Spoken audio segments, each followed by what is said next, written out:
4 days and we're not close to paint, but here we are. All right, day 4, everybody. Yeah, James is so right. Day 4, and we're not close to paint yet. You know, I think one of the biggest reasons, you know, that I want to do this with people is that if anybody thinking they're going to get into the restoration business, oh yeah, my body shop's slow, so I'm going to get into the restoration business.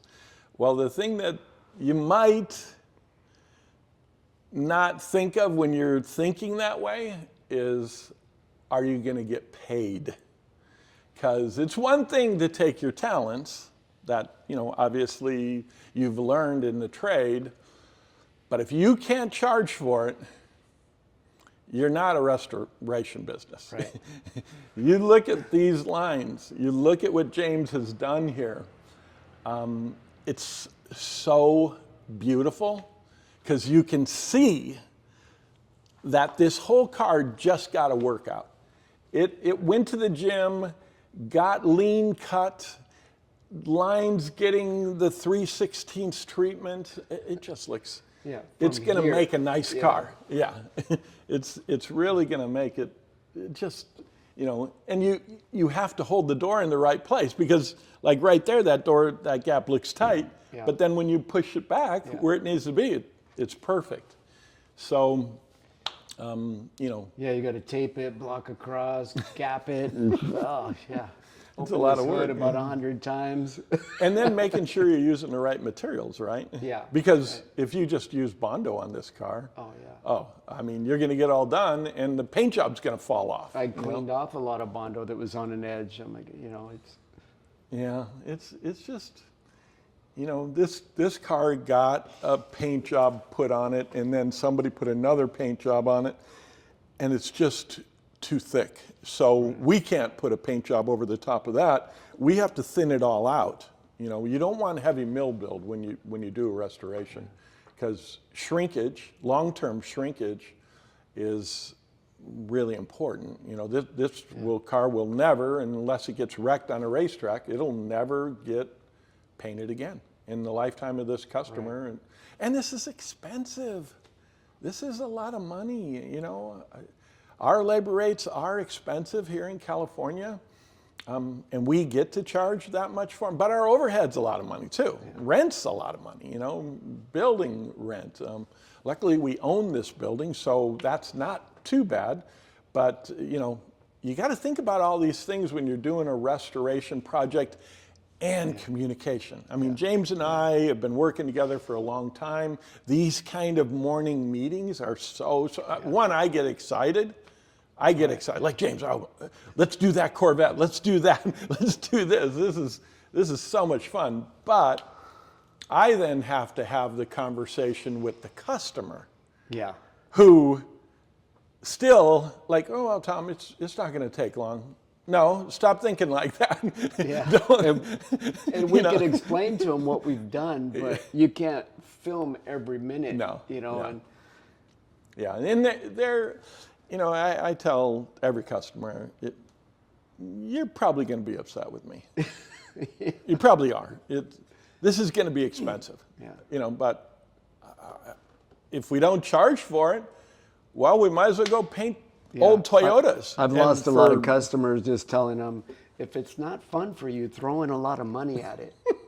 I'm the wrong guy. Yeah. And they're like, yeah, and that, you know, it's like taking one of these Corvettes here, and if we were to just take a DA to that Corvette, I don't even want to paint it. Right. Why don't you just drive it in primer? Why have me paint it? Because, you know, even if you take it and have it one date or Earl Scheibed or something, ooh, you know, it's okay. I mean, I understand people, you know, because of money, you do that. But that's not a restoration. Right. That's not a car you're going to be proud of to, you know, allow people to look at all the nooks and crannies on your project. And I've done a Corvette like that, where I painted over repair across the panel, and it looked okay. They fiberglassed the corner, and I did the whole routine painted it back in the lacquer days. Oh, yeah. And it was finished, beautiful car. We took it out to a show in the sun, and I just watched this blister come up from that old repair that I went over. I didn't dig it out and redo it. And those old skeletons come back and haunt you. Yeah, you know, and that's, we guarantee all of our paint work for life. So if you have us paint a car, it's guaranteed for life. I mean, if something goes wrong, if we pick the wrong material, that's on us, and you know, we guarantee it for life. But the biggest problem is just like what James was talking about, old substrate. We pretty much know what's on this car, so we don't have to strip it back down to the original substrate. But we are going to take a lot of this paint off. And that's important. You know, it's important why, you know, when you mill gauge a car, like a Lexus, it only has 5 mils of total everything. That's primer, sealer, base coat, clear coat, and if it's a 3-stage, you know, it would be the inner coat that would be on there. So, and they do that with 5 mils. Now, in a restoration paint job, you know, you can see between 10 to 20 mils, and that's okay. But when you get over that, like if it's multiple paint jobs that are questionable products, it starts moving around in the sun. The whole thing's, and the customer who just spent a whole bunch of money is now looking at his paint job moving around.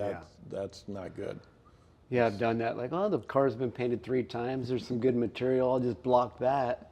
And you get down to that second coat, and it's delaminating. Yeah. So you're like, oh no, now I have to take it all off. Yeah. Yeah, one of the biggest things when I was writing sheets was, if we don't strip it, we're not painting it. Yeah. We're not painting it. I don't want my name on it. I don't want the There's a train going by. If we can't guarantee it, we don't want to paint it. Yeah, we have to. Let's see what. I don't know if this train's going to affect the audio. If it doesn't, then it'll be in there. You'll hear us talking about the train. But yeah, so it's looking great, James. It's really makes me excited. So now I have to go to the customer with this excitement too, because he's gonna. You want money already, Tom? Yeah, I want money every week. Every single week I want to be paid. I want to be paid every single week. Because most people, they just want to see the paint for the reward. You know, we have to enjoy the rewards of seeing the lines come together every day. I was with a buddy yesterday and taking him to the doctor, and he's an older guy. He's got a restoration shop. And we were talking about a project that he has in his shop.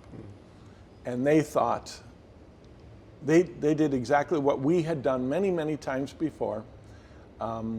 And I don't quite understand it, but we did talk about it. You know, me and my buddy did talk about this. And I was talking to him in hopes that he would never do this again. But he did this 80% of the restoration on this car. The customer would come in and add this. The customer would come in and add this, and it's a gingerbread factory. I mean, it looks awesome. Well, then they handed him the bill. I need to talk to you. I need to talk about this. So, you know, it takes all the fun out of it. You know, the business side. You added. You added that, you added this, you added that. Now you want me to take it off? Well, I'm going to charge you to take it off. I need to get paid. You know, I got a guy working on this car, and you added all this stuff. So that's, you know, if you're going to do restoration work, and, you know, I want this whole station to be about pro paint and body, you need to make a legal agreement, not just a handshake, with these people. Because I can't tell you how many cars, and James will attest, you know, we had a restoration shop for many, many years, and then people go through divorces. And then, you know, we become the consolers because of that. Not me no more. Not me. That was me once upon a time. No, if the job isn't getting paid for, we have a very high rate for this car to sit in the shop. So make that clear with your customers. And if you're a customer, you want to be dealing with somebody who is going to be straight with you on that, because overhead costs money. Yeah. I don't want these cars sitting at with, all. with motorcycles, I can do like pay me half up front and half when it's done, and I can bid it out, you know, in time and material. But on restoration, it's really a good idea to bill every week. Oh, every week. Yeah. You know, because they see the progress. They, you know. You and I are talking about what we're going to have to do now to get the plexiglass windows to fit. So these are custom fit. This car goes 210 miles an hour. So these are custom fit plexiglass windows. If they have any air hanging up, they'll rip the windows right off the car. So, and they're little tiny nylon screws that hold these in. So it is really important that they fit well. But these doors have been painted since the windows were fit originally and never have been put in the car again. So can you imagine how many hours that's going to be to sand all of these ridges here to make these windows fit again? It's going to be very, very time consuming. And the headlight lenses are that way. So you've got both door glasses and you've got headlight lenses. You've got 4 lenses on this car that need to fit perfect. Yeah. So, and again, if they didn't, we're back to Earl Scheib. Why not just take the car to Earl Scheib, you know? And this car's a lot of money. This car's a real lot of money. So yeah, I'm glad we get to play with these things. You know, and if you're struggling with you know, charging enough, if you're not getting paid for, you know, the hours that you're putting in, sit with a customer. You know, even if you get burned that one time, by communicating with the customer more, I found, it just teaches you not to go down that pathway with the next person. And it might be a family member. It might be a friend. You're only doing this for money. You're not doing this for any other reason. If they don't want to pay for you to keep working on it, do they want to pay storage for you to not work on it? Because you would be, right? Yeah. Somebody's paying the storage on this car. We could put another car here. Money, we could put another car here. And I'm grateful that we get these kind of customers and they understand. But all the customers have to be brought up to your level too. The customers come here because they want this quality. But everybody has to be, you know, brought up the stairs gently, because nobody likes what this cost. I mean, the paint material. We're over $5,000, just the base coat on this car. Just the base coat is over $5,000. Nobody likes that. Communication is key, and you have to talk to them and write it down. Write down, and get them to sign it too. You know, getting everybody on board. And you know what helps, if you're not getting a weekly signature, you're getting a weekly check. That is a signature. Yeah, it's a binding contract. So that binds up the whole contract. Like, okay, week number 1 you like this, week number 2 you like that. If there ever is a falling away, you know, everybody can part ways, and it doesn't cost either party as much money. If there is communication. If you want to stop now. Okay. And I understand, you know, people go through hard times, especially when we had the shop with, you know, younger couples, you know, going through divorces, and we don't deal with younger people anymore. You're pretty matured by the time we get, you know, we're not dealing with young people who might lose a job, or, you know, these people are all pretty liquid, and, you know, this is what they want to do. And we can't take a lot of cars in here anyway. So, So, yeah, it looks great, James. And it's just fun coming in here to see the progress on this project. Yeah, cool. Keep going around it. So, if you got any questions for James or for me, you know, let us know. It'll be, you know, do it through YouTube, you know, and because I think if you have a question, then other people probably have the exact same question, and those it'd be fun to answer those and go through the process of, you know, doing that too. So, see you until next time. Thanks for watching.